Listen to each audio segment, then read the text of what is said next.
സംസ്ഥാനത്ത് സ്വർണ്ണവില വീണ്ടും കൂടി 57,000-ന് മുകളിലെത്തി. ഇന്ന് 560 രൂപ വർദ്ധിച്ചതോടെയാണ് ഒരു പവൻ സ്വർണ്ണത്തിന്റെ വില 57,000 കടന്നത്. സംസ്ഥാനത്ത് സ്വർണ്ണവിലയിൽ വീണ്ടും വർധനവ്. പവന് 57,000-ന് മുകളിൽ എത്തി. ഇന്ന് 560 രൂപ വർദ്ധിച്ചതോടെയാണ് ഒരു പവൻ സ്വർണ്ണത്തിന്റെ വില 57,000 കടന്നത്. 57,280 രൂപയാണ് ഒരു പവൻ സ്വർണ്ണത്തിന്റെ വില. ഗ്രാമിന് 70 രൂപയാണ് വർദ്ധിച്ചത്. 7,260 രൂപയാണ് ഒരു ഗ്രാം സ്വർണ്ണത്തിന്റെ വില. രണ്ടാഴ്ചയ്ക്കിടെ 3,500 രൂപ ഇടിഞ്ഞ ശേഷം അതേപോലെ തിരിച്ചുകയറിയ സ്വർണ്ണവില 2 ദിവസത്തിനിടെ 1,800 രൂപയാണ് ഇടിഞ്ഞത്.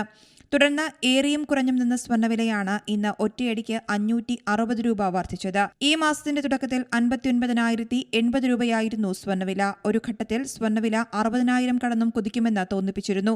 എന്നാൽ പിന്നീടുള്ള ദിവസങ്ങളിൽ ഇടിയുന്നതാണ് കണ്ടത്. 14-ന് 55,480 രൂപയായി താഴ്ന്ന് ഈ മാസത്തെ ഏറ്റവും താഴ്ന്ന നിലവാരത്തിലേക്കും സ്വർണ്ണവില എത്തിയിരുന്നു. അന്താരാഷ്ട്ര വിപണിയിലെ ചലനങ്ങളാണ് സ്വർണ്ണവിലയിൽ സ്വാധീനം ചെലുത്തുന്നത്. News desk Zee Malayalam news.